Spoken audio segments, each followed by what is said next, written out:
What is up, everybody? It's Dr. Vibe here, host and producer of the award-winning Dr. Vibe Show, the home of Epic Conversations, and I'm the host of Epic Conversations, 2020 Best Podcast News Award winner, 2018 Innovation Award winner given out by the Canadian Ethnic Media Association. I also co-host and co-produce the only online show in the world for dads and fathers that is sponsored by Dove Men Plus Care.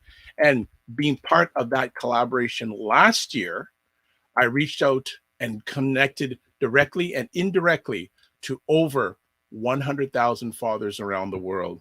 So that was an amazing, amazing opportunity. And as always, I like to say you're blessed, highly favored, a magnet for miracles, and a solution for someone's problem.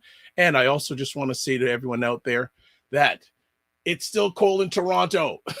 It's still cold here in Toronto. Hasn't got, well, our new friend that's going to be joining us, they say the temperature is going to get warm. So I believe in him. I believe him. He's gonna deliver, and he delivers with numbers. So if you're wanting to know about numbers in business, especially, this is the right place to be. So what I'd like to do is, before we bring him on for a little bit of sharing, a little bit about him, a little bit about his background, and a little bit, especially if you're a Black Canadian or Black person in business, this is where you should be today. Now, I know I have a lot of American audience, and I'm sure some of the things that are going to be shared today, our friend he's going to deliver to may apply to some generalities, but obviously different countries, different laws, different regulations, but I'm sure he will deliver a lot of foundational things that you need to have in your business if you're serious about your business.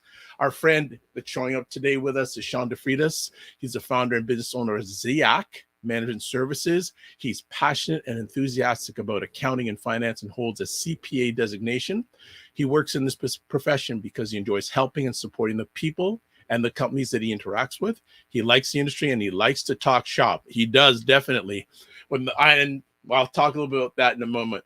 His advice, input, and support is geared towards adding value, providing help and support that will improve performance, which helps businesses improve the service for their clients. During the 20 plus years, such attaining a professional accounting designation, Sean has seen time and time again that no project can get off the ground with both tight control and a solid methodology applied to the numbers. Did I say that? To the numbers. There are stereotypes about accountants who are seen as hermits, tightwads, penny pinchers, and misers, math nerds, or boring people who are just to do taxes. He ain't that. Believe me, he wouldn't be on here if he was that. The truth is actually very different to this stereotype. Accountants are required to develop and maintain such skills as innovation, commercial awareness, communication, resilience, and understanding. These skills have enabled him to operate and manage in an ever-evolving business world to provide fresh ideas and solutions.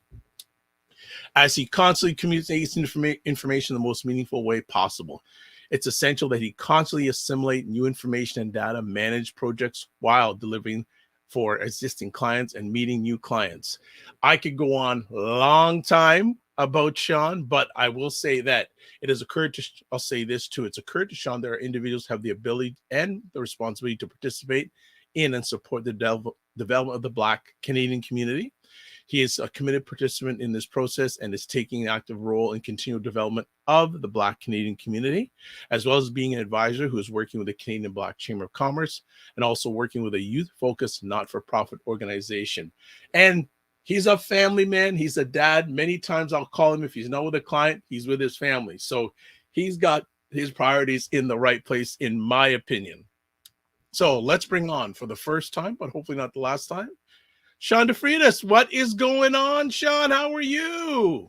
I am fantastic. Thank you, Dr. Vibe, for that amazing introduction. Thank you so much. Yeah, well, family, whether you're watching this live on the replay, it's taken a little bit of an effort, like a few months effort to get this gentleman on, and it is on a Sunday, because probably if it was a weekday, probably ain't going to happen. So between his family and serving so many people, Sean has made his time today out of his positive, productive schedule to be with us. So, Sean, really, again, thank you. I've been waiting for this for a long time. We've had quick conversations online, etc. I don't even think we've met in person yet, believe it or not. No, not as yet, due to various Pandemic events and and things like that. But yeah, yeah. and that's Sean and I met each other during the pandemic digitally, but we haven't met face to face yet. I say yet. So everyone who's watching this live, if you have any questions about finances, business and finances, this is a good person to ask. But before we get there, Sean, can you give a little background about yourself? We got all that professional stuff. Where did you Yeah. grow up? What was like growing up? Life like growing up? Fun, interesting. I grew up in London. I grew up in North London. So yeah, London, England, North London, and to be exact, I grew up in an area called Tottenham. Know it? Yep. I'm a supporter of the Tottenham Hotspurs football team, the Yeah. Spurs, Okay. for sure. So yeah, a big football fan. So yeah, I grew up in Tottenham. It's an area of London that would be described really as economically challenged. So grew up in a working class household. Mum and dad went out to work. They had migrated from the Caribbean. Very short digression, but during the 60s, the British wanted individuals from their Commonwealth to come and really to provide working resources for various industries. My parents came over. They met. 4 kids, so I'm one of 4. So yeah, interesting, fun, happy upbringing. As mentioned, working class parents. Attempted to instill values in us. Work hard, kind of believe in ourselves. Stay in school, etc. So yeah, I had a few growing up in a economically and challenged environment. You have a few sort of bumps and scrapes, but I stayed the course, stayed on the path. Graduated through high school, attended the University of Greenwich, so I spent 4 years there, and that was an amazing experience. I didn't actually have university in my one of my goals and aspirations, but through some of the peers and people I was connected to, suggested that would be a great endeavor for me, and I can't thank them enough, because university really was a great grounding for me, and I would say sort of the platform that really made me into the person who I am today. So from there, I spent a number of years working with various organizations in the banking, finance world. So yeah, to kind of bring it back to upbringing, it was fun and interesting. Okay. And thank you for sharing some of that journey. You said you had some bumps and scrapes along the way. Yeah. What kept you going forward? Or what or who? Were there people, you mentioned your parents, were there other people like peers that kept your eyes on the prize? For sure, parents. My dad was a big disciplinarian, so he definitely kept the reins tight, and I do appreciate that. That he did, during those formative years.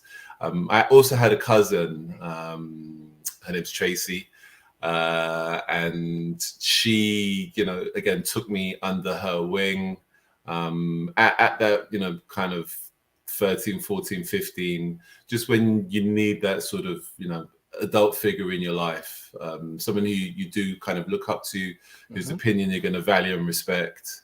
And again, it's one of those individuals who, kept me on the straight and narrow. Nice. When did accounting become part of your journey? Because it doesn't sound like it was initially. No, it wasn't.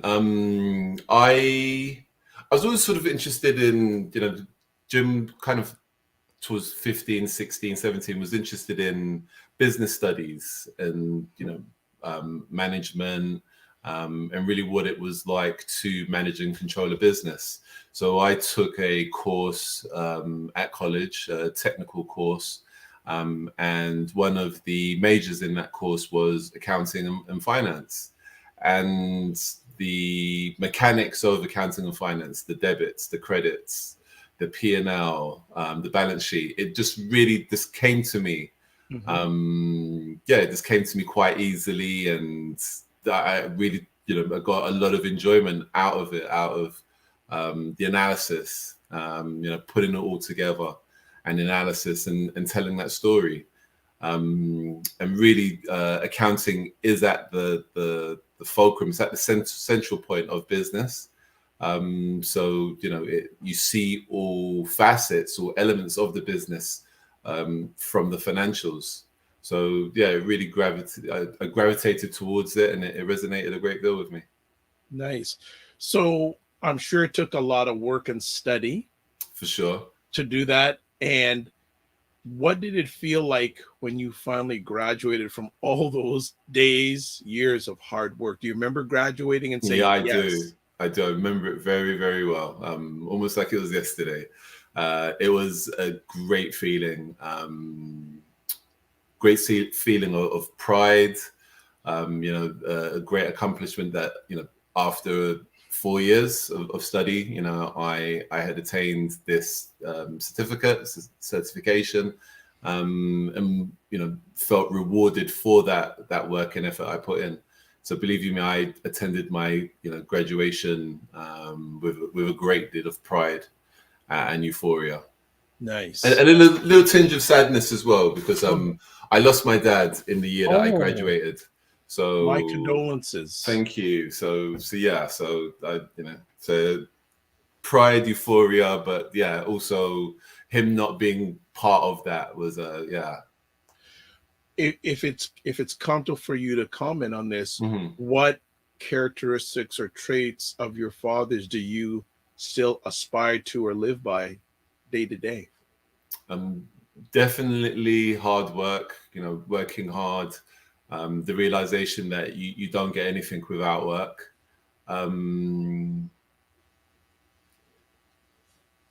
Honesty and attempting to be honest. I've heard it put recently as, if it is that you can't be honest, try not to lie. So my dad was a Christian man, and he lived his life in by that way, in terms of being honest, and conducting himself with integrity, hard work, and definitely sort of focused and looking after his family. So I've definitely taken that part, and wanting to be all I can be for my children, and be a positive influence in their life, and wanting them to live their lives and be all they can be. Nice. And is your mother still alive? Yeah, she is. Yeah. And how is she doing? She's fabulous. She retired some years back, and she made the decision to return to the Caribbean. So she's from the island of St. Lucia. Yeah. So she decided to move back to St. Lucia, and Dr. Vibe was interesting because every time I speak to her, we do video chats, whatever, she just sounds happier and happier. Nice. With that decision. So yeah. Fantastic. So after you graduated, Mm-hmm. how did the accounting journey start? You got your accreditation. Where did the accounting journey start professionally? I worked with an advertising firm. So just at that time, so this was 97, and the internet was just becoming a thing, a resource. People still weren't very sure as to what it could be, what it could become, what it could evolve into. And I worked with a firm who were building and designing websites for Fortune 500 companies, large corporations, and really helping to navigate them along the path of what this could be from a marketing viewpoint, and then in the latter part, what this could mean from a sales viewpoint, in terms of having an alternative platform with which that they could generate revenue. But initially it was a sort of a marketing viewpoint, a presence as to inform the general public as to what was out there. So companies were very uncertain about what this new medium was. So yeah, we were guiding, advising, consulting, as well as building and designing websites. What experience did you gain with the companies you worked on before you said, I'm going to go it on my own? What sort of experiences or foundations that you got from those experiences? I gained a wealth of experience. I met a lot of interesting, driven individuals who had, an impact on me. There are various figureheads with all of the organizations that I touched on. I've got a couple of standouts, individuals who really touched upon me in terms of, again, diligence, sort of knowing your numbers, there's a term we use, it's called, sort of bulletproof. So that being the analysis that you're providing or whatever information that you're presenting or you're sharing, you've critiqued this from 4 or 5 different angles, and you've made sure that what it is that you're presenting and you're critiquing is whole and complete. And really some of the fundamentals. So being in control and understanding and knowing the fundamentals around the operation. So I think those are, some of the items that I've taken away from my time in industry before embarking on this entrepreneurial journey. So when did you make the decision to become an entrepreneur? Back in 2016. So I came to Canada in 2011 and worked again back in financial services. So worked with a couple of the major banks here, and then during 2016, the bank I was with at the time cut the division that I was working with. So I hadn't been through that experience before. An entire division was made redundant. I was part of that group that was made redundant, and they wanted to find alternative roles within the bank, and others they sort of suggested or said to us, they gave us an option. So it was either try and find an alternative position in the bank, or we could set you up again on this entrepreneurial journey. So I decided, this is where I was going to go. I was going to go and embark on the entrepreneurial route. Nice. I've always wanted to ask you this. Where did the name come from? I was sat down on the sofa. The scratching, and it just came to me. And it actually has a meaning. I'm not sure if it's from Hebrew, but it does have a meaning. And again, the meaning of the word resonated. So I'm just trying to. There you go. So it's inspiring, confidence, and gentle. So definitely the inspiring and the confidence resonated with me, as well as. I think there's part of me, definitely from a parenting viewpoint, that's gentle. So, so yeah. Cool. So what was the first 6 months of business like, being an entrepreneur? Really difficult. Really attempting to understand exactly what it was that I was going to do.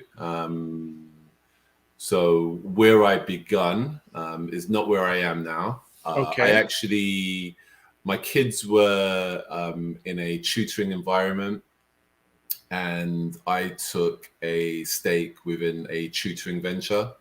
So, we set up a location, we hired teachers, and we opened our doors and welcomed students in.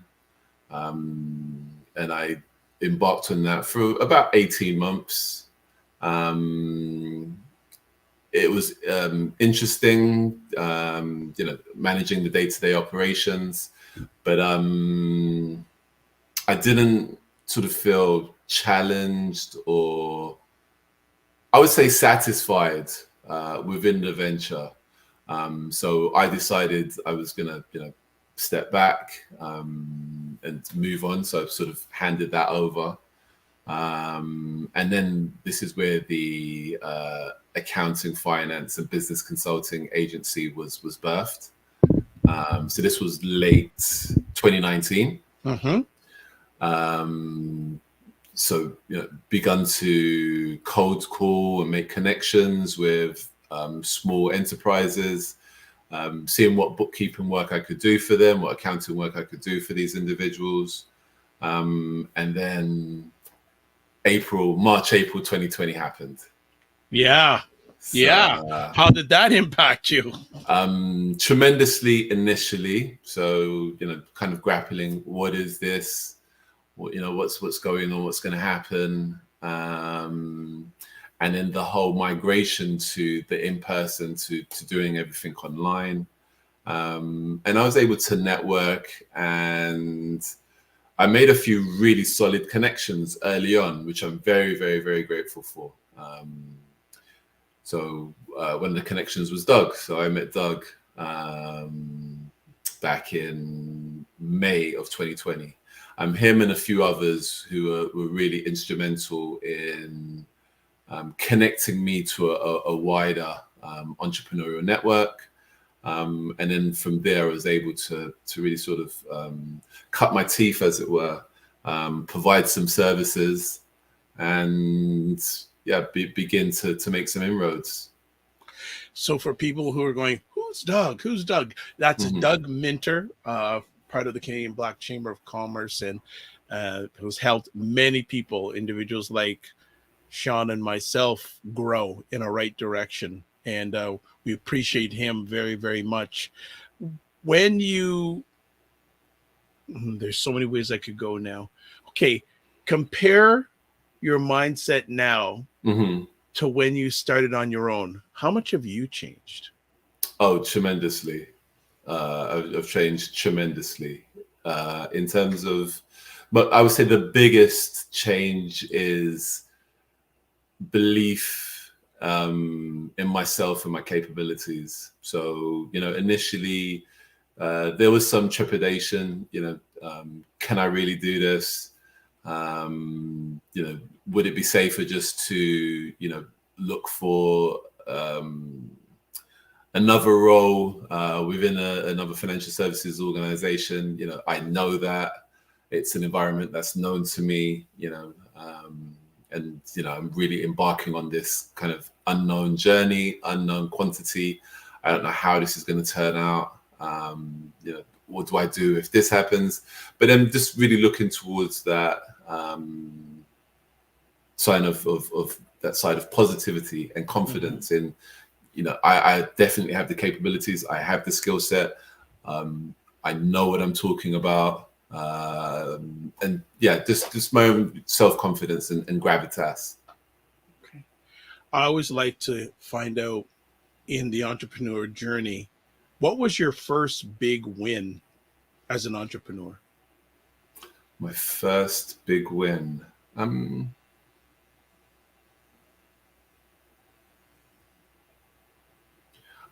I would suggest the first client who I was able to have that conversation with, who said, I like how you've presented the opportunity, what you're up to.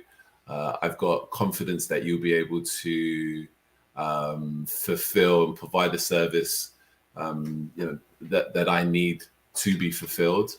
And that really gave me that green light. Nice. Yeah. Do you still keep in contact with that client today? Yeah, very much so. Still providing services for them. So family, big lesson there. Client relationship and longevity of client loyalty and retention. Very, very big part of any type of business, especially an entrepreneurial venture. So that's a big lesson Sean just gave, that he still is providing services for that client. His first client, his first win, he's still providing today. So big lesson there. Sean, I said I'm going to be really good with you with questions. I have a very interesting question for you. This year, and I preface this year, yeah, give me a rough estimate of how many Black business owners you have spoken with, because this man, family, him not easy to get a hold of. Like, so just approximately, and it leads to my next conversation piece. How many Black business owners approximately you have spoken with this year? Coming on with probably 150. Wow. Hear that? 150 different situations. Yeah. Well, kudos to you first and foremost. And I have, and we've said this offline. I'll say it live. Also, I've spoken to a few of those that you have spoken, and they're very, very happy. Like, there'll be conversations that I'll say, you need to speak about your finances, and they go, "Oh, I already booked with him. I don't have to say his name." So you become top of mind to many Black entrepreneurs that I know. So congratulations to that. Thank you. Now, based on that, I didn't know which way to go first. So let's start this. Why is it important for a Black business to have an accountant or bookkeeper?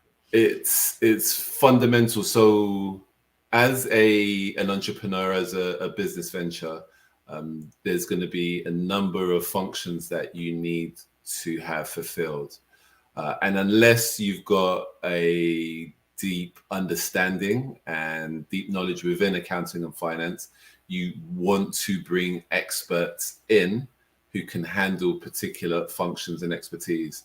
So an accountant, one, a lawyer, two, you want to have these specialists and these individuals who have expertise and experience and understanding, looking after these functions and providing you with the information. Okay. So, as you mentioned in the intro, in terms of a business being sustainable and being able to progress, you've got to know the numbers. There isn't. The number one cause of business failures is they run out of cash. And that's because they're not keeping an eye on the numbers. If you keep an eye on the numbers, then there's things you can do to mitigate, those cash flow concerns and those cash flow issues. In a Black entrepreneur's journey, when should they think of hiring an accountant? I would suggest as soon as you've finished your research around your idea. So once you're going through that ideation process, you've thought of the idea, you've gone away and you've done a blind test on 50 individuals. So you've done your research and you're confident now that this idea has legs, it's viable, and you've begun to now scope, okay, what can I do from here on in? Then you want to bring in an accountant. You want to have that initial conversation to say, this is what I'm planning to do. This is, my 2, 3, 5-year plan. Help me to put the pieces in place to turn this into something tangible. Question now. A number of businesses at this part of their journey wouldn't be able to afford hiring an accountant full time. Yep. Are there other opportunities that they can still get the financial guidance in a non-full-time capacity? Absolutely. So this is the thing, at that particular stage, dependent on where you are and what the proposition looks like, you may find you will be able to work with accountants on a delayed fee basis. I know this concept might be quite new to a lot of people, but some accountants are very happy to work on a delayed fee. So they understand that once you've hit a particular juncture, you've signed particular contracts, you've gone away and maybe successfully acquired or attained a loan, that's when their fee will kick in. So there are a number of accountants who are happy to work on that delayed fee basis. Okay, that's something I did not know about. So there you go, Mhm. dropping more knowledge bombs as always. Uh, because you have spoken to so many Black Canadian business over the last few months, Mhm. want to know from your lens, what is the state of Black Canadian business from your lens at this time? The state of Black Canadian businesses, I would say is fairly strong, but I'm going to caveat that. I've spoken to businesses, across the spectrum, across industries, even in some areas that have, surprised me in terms of, we actually, Black Canadians have a presence in these particular industries, sort of deep sea, fishery exploration, to yeah, you're going to have your, your restaurants and your clothing brands, hair and beauty care, etc. So just across the board. So there are a number of businesses that, I've met who have started off in their basement, manufacturing, designing products, and now they have,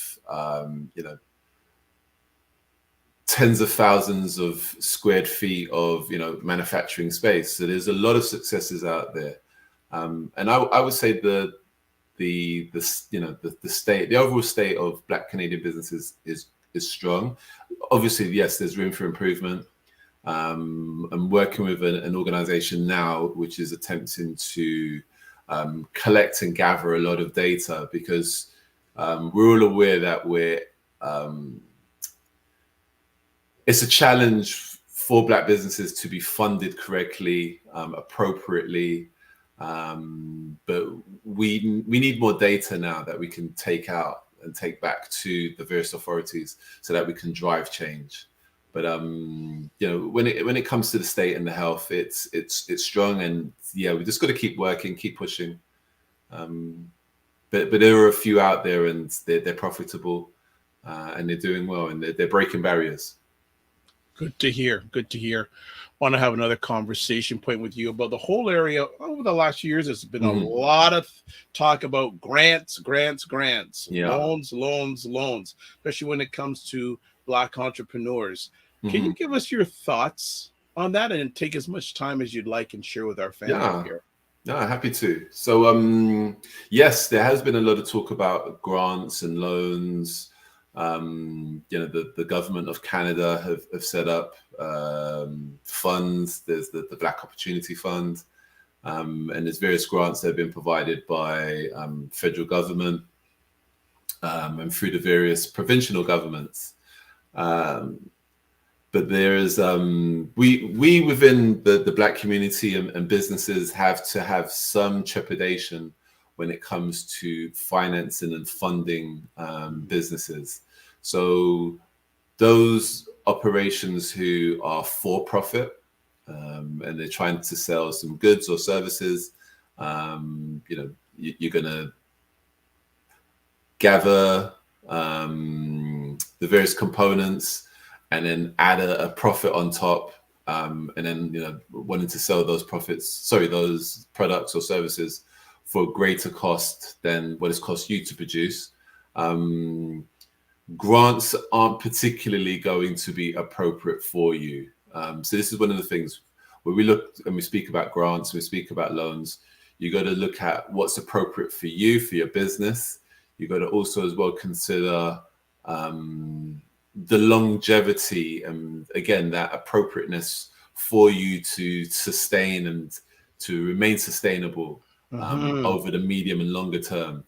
If you're a social enterprise, so you're wanting to maybe work with disadvantaged communities, work with at-risk communities, at-risk individuals, set up safe spaces for the homeless, say, for those who may be slightly economically challenged,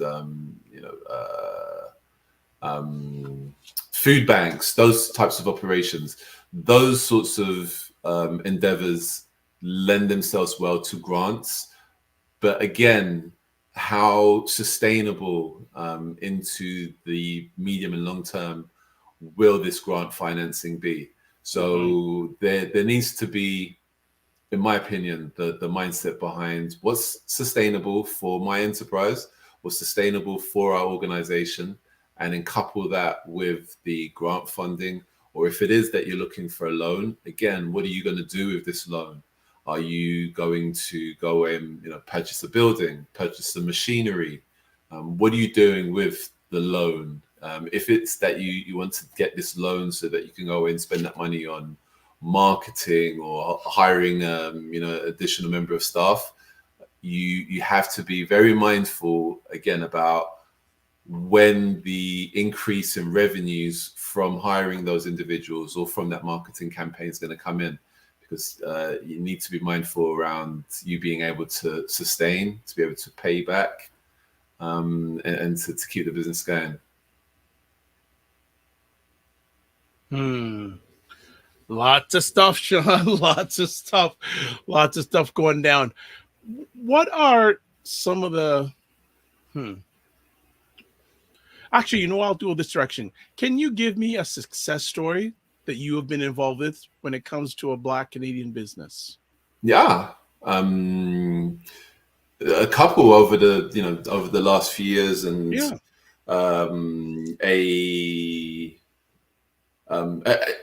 do you mind if I mention the business name? Absolutely. Okay, we're all here about celebrating Black wins and Black excellence, so absolutely. Okay, so one business, and I'm really, really proud of her efforts.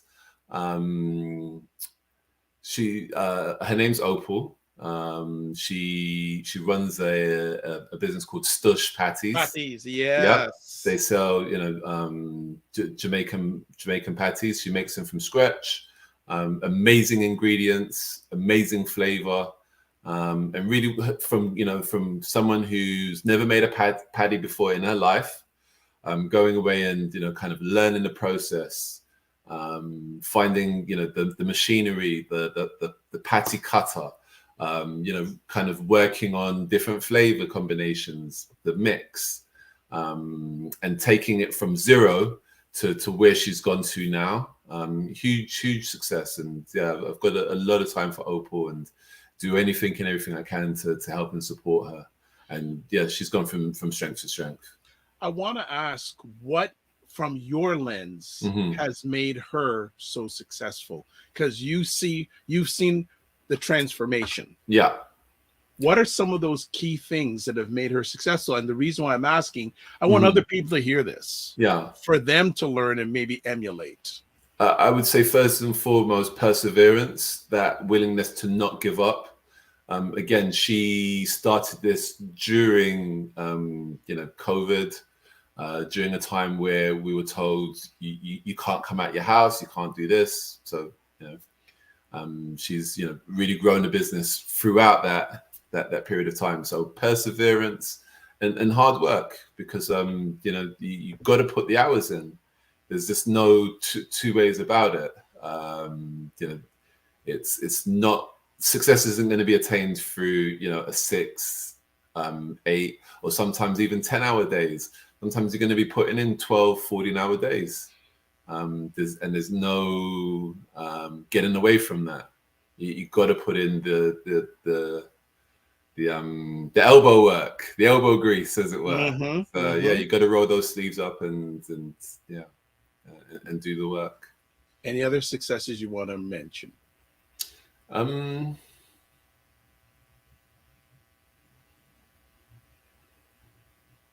Another female who again, she stands out, and I know she won't mind me speaking about this either. Her name is Michelle Buckland. Yes, we actually, ironically, we mentioned her before we came on live. Yep.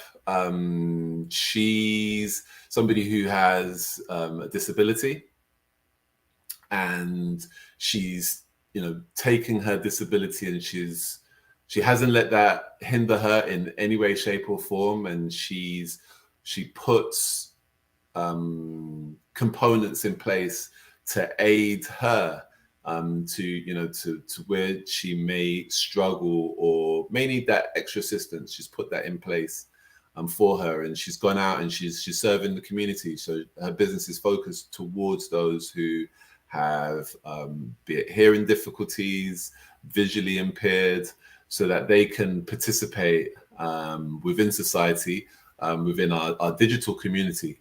More and more we're working online, and we're interacting, and business is being conducted online, life's being conducted online. Yeah.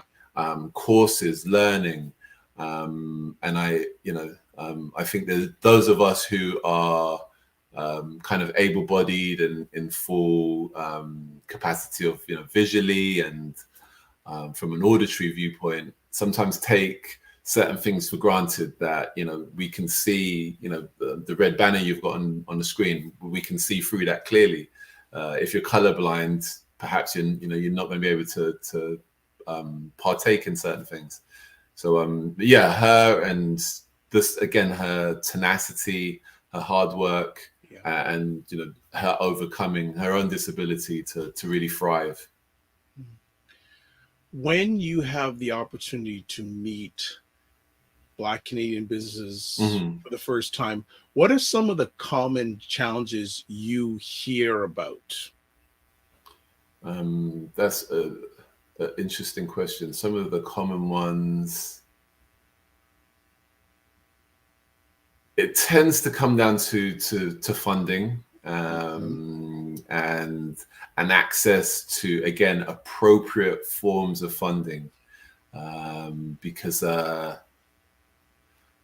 the banks, the banking industry, they're here. It's an industry. They're there to make profits, and It's a business. Banking is a business. They make vast profits, and they're always going to pull out of their toolbox that which is going to be most beneficial to their bottom line, and perhaps may not be the right and the appropriate tool for you. So that's one of the main themes that come up time and time again. It's, how do I fund my growth? How do I scale? How can I scale effectively? The other would be around pricing, and funny if we were speaking about that also. So pricing is another one, and how do I price correctly?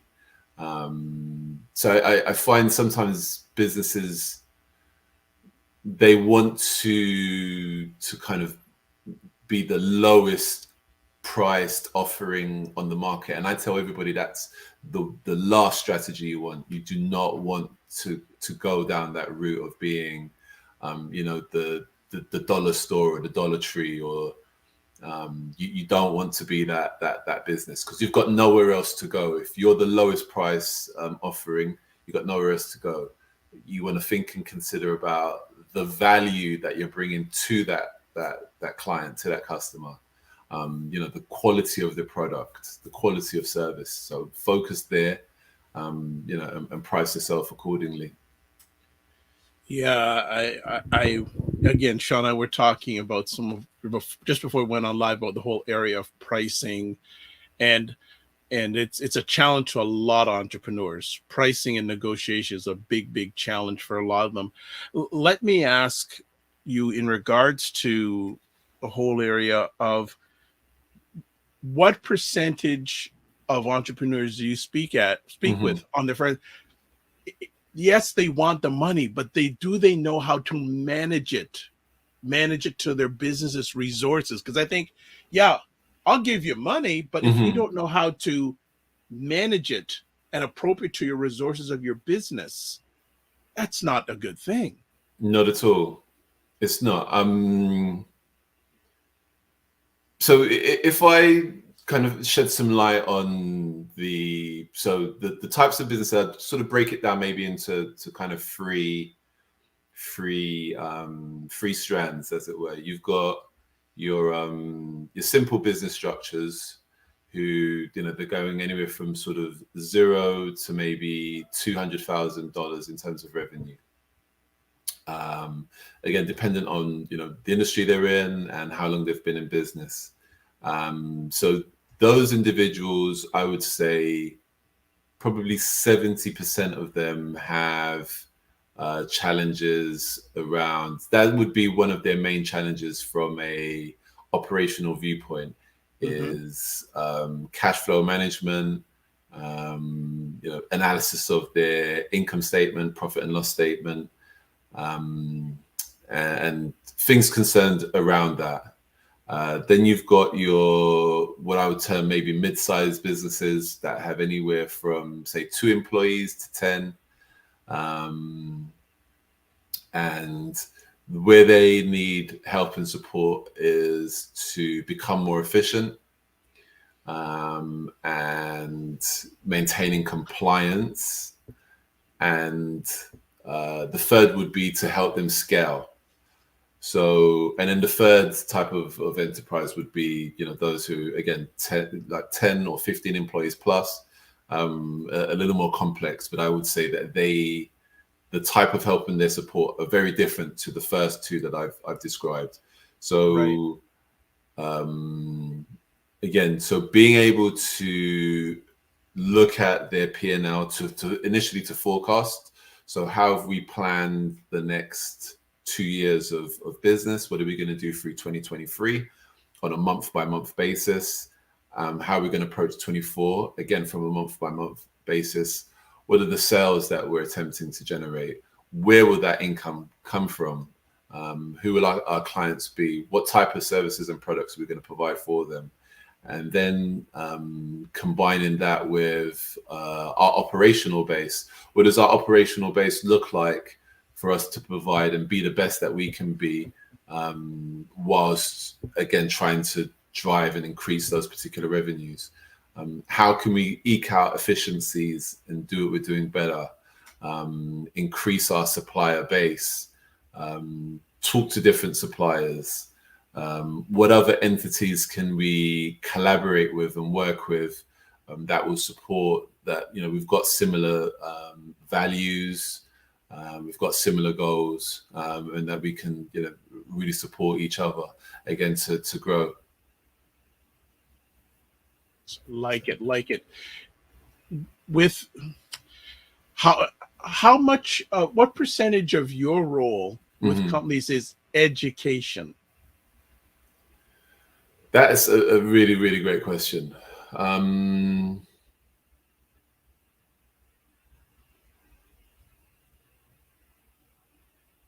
Not to be facetious, but I would say in some regards it can be as much as sort of 90%, but not from the education, the viewpoint where they didn't know something, and you're kind of teaching them how to make fire, as it were. Not from that viewpoint, but to give them an alternative perspective, and then from there, that then saying, you know what, I knew this was hurting us in some way, but I wasn't quite sure as to how. And now you've provided this analysis. It really does show us what we're up to. From something like a break-even viewpoint. How do we calculate our break-even? And then break-even from the point being, how do we cover our expenses, or at what point are the expenses of the business covered by what we sell? So if we need to sell 200 products a month in order to meet our the cost of our wages, our utility bills, etc., etc. So helping and assisting from that viewpoint. From the compliance viewpoint, I was having a conversation a little earlier on this afternoon with an entrepreneur who then incorporated their business late last year in October 2021, and weren't aware of what they could do to set and establish their fiscal year, and the fact that they elected, or they can elect the date and time to do that. But there is a particular, the CRA give you a particular period of time with which to do that, but you can select your own fiscal year, and then once you do that, you can move forward. So interesting. So again, I don't mean that from a facetious viewpoint to say, I'm telling them, but just really to help pull back the curtain, as it were, and to Mm-hmm. uncover certain things. So Good, more good. from that viewpoint, exposing. Excellent. One of the family here, Fitnance IQ Camp, says, good evening, gentlemen. Loving the discussion. And Fitnance, you're right. This is right up your alley in regards to educational literacy and helping people, especially people, Black people, about this. So we don't have too much long left, but if you have any questions, please share, and Sean will do his best to answer. Sean, since you've started this journey, are you seeing the level of willingness or want for your services increasing, and also more people more receptive to the services that you're offering? I've definitely seen an increase in the desire to have, or the want to have a conversation. So yeah, I've definitely seen an increase over these last few years. More individuals are embarking upon the entrepreneurial journey, and as well as, I think, individuals who I'm coming into contact with are conscious of the fact that they need help and support, that they need to put a team around them. And it's one of the things that I'm constantly espousing. You got to put a team around you. You will not achieve your business goals on your own. So you've got to put a team in place around you. So for the entrepreneur that's starting out or just into their journey a little bit, mm-hmm. And maybe you said this at the beginning, but I also want you to share this as we start winding down the conversation. Who are the key people of a team that you suggest an entrepreneur have, whether it's full-time or even on a contractual basis? Absolutely an accountant, absolutely a lawyer, because those tend to be two of the biggest areas of where the knowledge is going to be lacking, in terms of how do I ensure that the contract that we put together benefits me, and will, where I'm not exposed as a business owner. So, you want to have those contractual elements in place across the board. So be it if you want to hire employees or contracts for service, contracts with fellow business partners. So making sure that that's right. An accountant is going to help you with the number side of things, going to help you to be compliant. So someone such as myself is going to help you to not pay $1 more in tax than you should. So again, speak to someone such as myself, speak to a CPA. We're going to help you. We're going to guide you.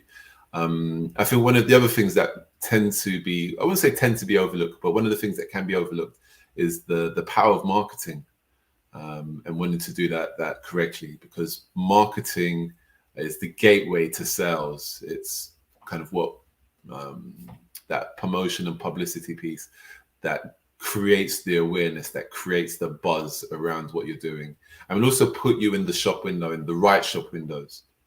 So those are three of the keys. And just building onto that, I had here, outside of those things, do you have any suggestions on key things for Black Canadian business to do or to have when it comes to financials? Yeah, absolutely. Some of the key things for Black Canadian businesses around the financials is to put together a financial forecast, put together a profit and loss, to put together a balance sheet. Those 3 documents, if I can, I'm going to use the analogy of the financials are like the report card you used to get at school. So your teacher will put together a report card and say, you've got a B in math, or you've got an A in English, a C in drama, etc., etc. That's what the financials do for you. It's a report card on your business. It tells you, what you're doing from a sales viewpoint, how much your income you're deriving, and where as well, which products, which territories, which locations. From an expense viewpoint, how much is it costing you to create these products, create these services, and where are you expense heavy? Is it your employee expenses, your warehouse, your facilities, your utilities, your marketing? It's going to give you all of that information. And then if you put together a forecast, then you know when and where you're going to encounter particular expenses. And from that cash flow management, if there are times where you're having to incur a greater expense than the monies that you're bringing in, then you'll be able to have an early warning of that. So then you can go out and seek that line of credit. You can seek the financing and funding that you need. Excellent. Fantastic. Well, my man, our time is about up, and I mean, it flew. I It mean, did. It did. and there's so much more we could chat about, but hopefully we'll get you back again when you have some time. And really appreciate the time you spent with us. Do you have any final words for Black Canadian business out there when it comes to financials? When it comes to the financials, don't be afraid of them. Again, it's one of these tools, one of these functions that you're going to have to get to grips with. As a business owner, as an entrepreneur, you're going to wear all the hats initially. So it's something you're going to have to get to learn. And another one of my mantras is you got to start being comfortable being uncomfortable. If you want to be a successful entrepreneur, you're going to be uncomfortable, because you're going to stretch yourself. So you're going to take yourself into the unknown. So therefore, you're going to be uncomfortable, but you got to be comfortable being that. And I would suggest if you're not in a place of uncomfort, then you're not growing.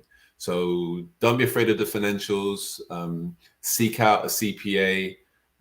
Just pick up the phone. You can ping me an email. I'll come back to you. We can have a conversation. And CPAs are there to guide, aim, help, and support.